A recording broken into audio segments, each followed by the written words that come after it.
WhatsApp image not saving in gallery on iPhone fixing. Hey guys, welcome back to our channel. WhatsApp image are not saving in your iPhone gallery. Don't worry. In this video, I will show you step by step how to fix this issue in 2 minutes. So let's get started. First of all, open the WhatsApp app on your phone. Now look at the bottom right corner. Tap on settings.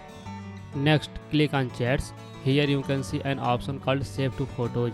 If this is turned off, your WhatsApp image want to save to gallery, so make sure to turn on this toggle switch. Alright, now let's go back to settings. Here tap on storage and data. Scroll down a bit and you will see media auto download section. Make sure photos, audio, videos and documents are enabled for Wi-Fi and cellular data depending on how you want to download them. And that's it. Now all the image you receive on WhatsApp will be automatically saved to your iPhone gallery.